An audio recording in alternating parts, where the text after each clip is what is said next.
вот у меня ребята сейчас заказывали маток, $33 на сегодняшний день матка стоит. Там, как я вижу, там все люди помешаны на матках, понимаете, на этой породе. У нас здесь этого нету. У нас, потому что вот в нашем регионе у нас матка сеет 11 месяцев, а Австралия в год 2 раза маток меняет. Володь, скажите, пожалуйста, страховки, дотации на пчеловодство в Америке есть? Теперь я понял. Тогда продолжение вопроса. Вообще, в каком месяце вы покупаете маток, сколько они стоят, матки, и как у вас это все происходит? Ну, смотрите, вот на сегодняшний день, вот у меня ребята сейчас заказывали маток, $33 на сегодняшний день матка стоит. Это очень дорого. Немножко туда дальше, вот прошлый год, это с Гавайи, коновские матки, это очень хорошие матки. То, значит, ну, что они мне не нравятся, их вот сейчас вот подставишь, все примут, все нормально, начнут сеять, но в мае месяце их начинают уже менять, понимаете? Они не очень хорошие, потому что, видно, трутня все равно недостаточно, они очень плохо недооблетываются, и их надолго не хватает. И как бы просто выброшенные деньги, я считаю. Мы начинаем покупать маток, вот домой приедем, и вот в том году первая партия маток мне пришла 28 марта, 200 маток. Я брал там через друга, потому что там получается, кто в этих компаниях старые клиенты, и которые по многу берут, то они могут взять. Я примерно как там беру маток, они меня даже в список не вставляют, понимаете? Они говорят, у нас как бы есть свой контингент клиентов, и пока мы их не обслужим, ты можешь маток взять только в июне месяце. В июне месяце я им вот в прошлом году позвонил, они говорят $25 матка. Я говорю, ну это же дорого. Они говорят, ну тогда в июле звони. В июле я уже взял по $22. В том году вот в основном матки мне вышли в среднем по $22.50. Ну, это колоссальная сумма. Почему сами не выводите? Я же говорю, Бог дал 2 руки только. Если бы дал 4 руки, думаю, чтобы, наверное, управлялись. И мой последний вопрос. Последний. Соблюдайте очередь, молодой человек, соблюдайте очередь. Ну, ладно, я задавай. забуду его потом. Кто-нибудь у вас в Америке Бакфаст использует? Бакфаст. Я знаю, я о породах маток все знаю, потому что я очень много общаюсь, я начиная с Дальнего Востока и кончая с Германией, то со всеми регионами общаюсь. Нет, я еще пока не слышал здесь о Бакфасте, понимаете? Именно я знаю, что это очень хорошая порода, хорошо зимует, хорошо дает мед, как бы во всех отношениях по пчеловодству она очень как бы нормальная матка. Но у нас, я вот честно говоря, я вот просто смотрю, ну как, на Россию, на Украину, на Беларусь, на Сибирь. У меня жены брат с Казахстана переехал в Адыгею сейчас. Там, как я вижу, там все люди помешаны на матках, понимаете, на этой породе. У нас здесь этого нету. У нас вот компания выводит, компания отвечает за качество. А какую она там матку вывела, короче, это если, я говорю, качество будет плохое, она компания просто обанкротится, понимаете? Это ихняя забота предоставить нам маток, а мы и именно качественных маток, то мы же их меняем каждый год, мы 2 года матку не держим. У нас, потому что вот в нашем регионе у нас матка сеет 11 месяцев, а Австралия в год 2 раза маток меняет. То из-за этого у нас матка высевается, если ты ее оставил на 2-й год, она, короче, в зиму пойдет хорошая, но весной она останется жменькой, и мы не можем выставить на опыление. Вот это вот проблема. Нам надо, чтобы у нас семьи всегда были сильные, потому что нам именно за хорошие семьи хорошие деньги платят. И у вас нету такого, что вы просите определенные линии? Как? У вас нету такого, что вы просите определенные линии. Мне нужна линия такая на такую, такая на такую. Как вот нет. Нет, Ну, давай, этого Андрей, задавай, вырежем, задавай. нет, этого нету у нас. Я У нас, ищу, я где говорю, у стоит нас моя вот бейсбольная именно, обида. да, что я Все, хочу? пусть Я он хочу, задаст вопросы, иначе он меня потом порвет. что я хочу? Я хочу или итальянку, или черную матку хочу, или рыжую матку хочу, понимаете? Мы в основном, даже здесь, вот как бы наши регионы, здесь у нас не котируются матки Кордован. Я смотрю, вот сейчас она в России как бы популярно идет. За счет чего? За счет того, что у вас хорошие взятки, обильные взятки, большие взятки, понимаете? У нас непродолжительные и маленькие взятки, то нам невыгодно ее держать. Она не может как бы принести. Они как бы дотационные матки. Их надо как на велфере, чтобы их постоянно надо кормить, кормить, кормить, понимаете? Нам невыгодно их держать. То вот эти вот чернохвостые итальянки и карниола, они у нас как бы и себе приносят мед, и нам немножко приносят мед, понимаете? А эти матки не очень хорошо. Окей, То Владимир, наконец-таки я надеюсь успеть задать, а то Познер не дает мне сегодня задать вопрос во второй части нашей встречи. Владимир, окей, 2000 семей, вы получаете партию маток, там 200, за сезон нужно поменять порядка 1000 маток ежегодно. Как выглядит технология замены матки в основных семьях? ну, смотрите, вот пакет мы забрали с маткой старой. После обеда мы уже, вот с утра если забрали, после обеда мы уже раздаем маток. Они приходят к нам в клеточках, и там такая трубочка забита канди. Они эту канди, Пистолетик, да, да, пистолетик называется в народе, да? ну, они это канди, они где-то примерно в течение 3 суток разгрызают только. В основном, короче, как бы запах уже приобретают. Ну, вот именно прошлый год очень плохой прием был. Мы что-то даже разочаровались уже. А до этого ну, хорошо принимали, проблем вообще не было у нас никаких. Там, ну, особенно вот после откачки меда мы делаем отводочки, то 100 маток подсадишь, все 100 принимали. Вот так вот было. Вот. А вот прошлый год, или то, что я начал брать, то я брал только Гавайи и Калифорния матки у меня были. Вот больше от других мест я ниоткуда не брал. А в том году, я же говорю, мы начали брать Флорида, Джорджия и Луизиана. То Луизиана еще как бы нормально, а вот Флорида и Джорджия не очень они хотели принимать. Было такое в том году, даже в семью по 3 раза маток ставили и 3 раза убивали, пока они не вывели, короче, это. Уже пришлось, короче, нам ставить им открытый расплод, чтобы они вывели матку себе. В процентном соотношении, что такое хороший прием, что такое плохой в вашем масштабе промышленной пасеки? Ну, примерно, если 80% это нормальный, очень хороший, это 100% прием, то плохой прием это примерно, если 50%, это очень плохой прием уже. Окей. Анатолий, твоя очередь. Володь, скажите, пожалуйста, страховки, дотации на пчеловодство в Америке есть? Нет, это бизнес риска. Один единственный бизнес, на что не дают страховку, понимаете? Но дотации тоже как бы нету. Но было вот 3 года назад очень много погибло пчел, то государство выделяло деньги. Но я знаю, там вот у моего племянника из где-то 1800-600 осталось, там у другого друга из 1600 у него 130 семей осталось, то вот у кого 130 осталось, то ему 40 тысяч дали безвозмездно денег, а племянник еще до сегодняшнего дня ничего не получил.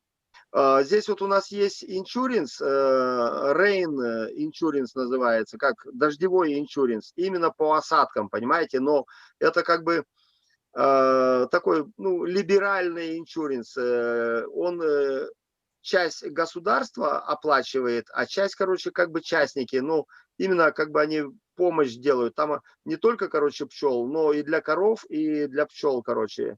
То вот я как раз насчет этого иншуренса разговаривал с Еремой, вот чей шап я снимал, то он говорит: Володя, возьми иншуринс, это очень хороший иншуринс. Там, во-первых, ты ничего не платишь, а они в конце года они считают, сколько дождя прошло. Если нехватка дождя, они платят. То, говорит, мне, он уже в этом иншуринсе лет, наверное, 8, то мне, говорит, 175 тысяч заплатили. Кроме того, что я за иншуринс заплатил, это чистыми мне заплатили. То я вот сейчас вот домой приеду, думаю, что я буду этим вопросом заниматься. Андрей, твой вопрос? У меня вопрос к Анатолию, чтобы он тут не скучал и не грустил. Скажи, пожалуйста, сколько вы меда собираете там в среднем с семьи или вообще сколько? И куда вы его сдаете? Оптом, розница у вас? Вот эти моменты интересуют. В Украине как это происходит? Ну и цена, соответственно.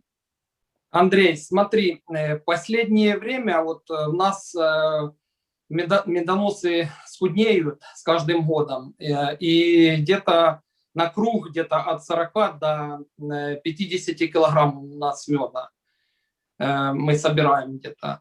Ну, на сегодняшний день в Украине у нас мед где-то подходит до $2. То есть это для Украины это очень хорошая цена, учитывая, что 81 тысячу тонн Украина экспортировала в этом году. Это самый такой высокий показатель по экспорту меда. Володь, у меня к вам еще такой вопрос. Скажите, какая законодательная база есть в Америке и есть ли закон о пчеловодстве? Ну, смотрите, законы-то, конечно, есть, но такого вот, как можно сказать, дебилизма, как в России, вот там принимали закон, я не знаю, как на Украине, но вот в России, там я в курсе всех этих дел, потому что там много, как бы, отписывался я, то такого дебилизма нету. Честно сказать, у меня нету даже ветпаспорта. Я не знаю, где ветеринарная аптека, ну как, больница, чтобы мне отнести пчел на анализ или что-то, я не знаю. Здесь получается, короче, это твои проблемы, твои пчелы, твои проблемы. Ты их сам лечи, чтобы они не умирали, потому что если они умрут, я просто останусь без средств к существованию. И за это мы, каждый пчеловод старается как можно лучше лечить, как можно, чтобы более сохранить пчел, то, как говорят, спасение утопающего – дело рук самого утопающего, понимаете? Если мы не будем прилагать усилия, то мы не спасемся. Если мы не будем прилагать также усилия к сохранению наших пчел и обработке, то мы останемся просто без пчел. То я вот езжу, да, вот в Калифорнию еду, я на компьютере мне дети напечатали, там ТВ-биз, Владимир Прокопенко, откуда везу пчел, кто везет пчел, номер этого трака, номер лайсенса, короче, водителя, и все. Это только для таможни. Мы на таможню пришли, потому что пчеловодов они проверяют именно, чтобы там жучков, паучков не было. Ну, вышли они там, посмотрели и поехали дальше, потому что они там сразу на таможне вносят в компьютер, и куда мы приезжаем, на следующий день или там через день приходит инспекция с агрокультуры. И они там прошли, там 1-2 улика проверили, все нормально, и все, никаких проблем нету. Но мы должны регистрироваться, вот с этого района в другой район переезжаем, мы должны там регистрироваться. Регистрация стоит $10 на год, понимаете? Почему мы каждый тачок должны указать, где находится? Это не для того, чтобы там, короче, нас контролировать, а именно для того, чтобы не обработали, потому что без агрокультуры у нас обработки фермер просто сам по себе он не имеет права делать, понимаете? Он должен сообщить в агрокультуру и сказать, где, какие сады и какой химией он будет обрабатывать. И они смотрят, когда все пчеловоды зарегистрированы, они смотрят, есть ли в этом районе пчелы. Если есть, они за 3-4 дня звонят и говорят, так и так, такого-то числа будет там обработка, вы должны убрать пчелу. И все. То как бы вот именно, чтобы таких вот сильных потрав, вот за 13 лет у меня один раз только потравили пчелу. Как раз вот мы стояли на Алманде, и получается дорога, асфальт, и рядом сразу поле клевера было. И вот они обработали, Ну, я ничего не мог добиться. Ну, пчела полегла, сильно полегла. Ну, мне за опыление заплатили, то это было ранней весной, то пчела поднялась, а то как бы нормально. Ну, летную пчелу положили, они всю положили. Но это только один точок такой был. У меня вопрос такой, Владимир. Значит, как проходит зимовка конкретно на вашей пасеке? По вашей информации, то есть есть ли у вас у пчел безрасплодный период и как вообще пчелы переживают зимовку, среднестатистические данные по Америке? Страдает Америка от потери пчел за зиму? Если происходит гибель пчел и семей, от воротоза в частности, то какой средний процент отхода семей за зимовку? Ну, смотрите, вот именно как бы у меня вот за 13 лет, у меня один год всего был отход 15%. А в основном, вот позапрошлый год у меня 8%, а в основном вот в этом году где-то 11% отход. У нас статистика как бы в Америке считается от 10 до 15, даже до 20%, это как бы норма. Последние примерно где-то, ну, лет вот 10, да, то, ну, примерно 30, вот по ихним, короче, данным, 30-35% почти каждый год гибнет пчелы. Но за вот эти вот 10 лет 2 раза было 45% гибло пчел. То вот когда 45% гибнет, вот это уже проблема. Нехватка, короче, пчел на сады, на опыление. То, ну, видите, пчелы, их очень легко восстановить, если они остались. В основном, вот у меня там у товарища пропали пчелы, то он говорит: Володя, я хотел бы купить у тебя пакеты. Я говорю: слушай, Алекс, зачем тебе, короче, покупать пакеты? Это для тебя очень дорого. Ты и так потерял очень много денег, и сейчас ты будешь тратить еще больше денег. И я тебе могу дать хороший совет и свести с ребятами, которые продают расплод. Потому что пакет, вот примерно я продаю пакет, 3 рамки расплода, 2 прикрывающие. Расплод 3 рамки, разновозрастной, нету, чтобы там 3 печатки. А ребята у нас продают расплод, как бы уже печатка вот так. И вот, ну, правда, они вот как рамку вытащили, вот сколько пчелы сидит на рамке в сторону. На сегодняшний день $15 такая рамка стоит. И я его с ребятами свел, которые занимаются. То 3 рамочки, маточник им дал. Вот тебе уже получается отводочек, маточка облетелась.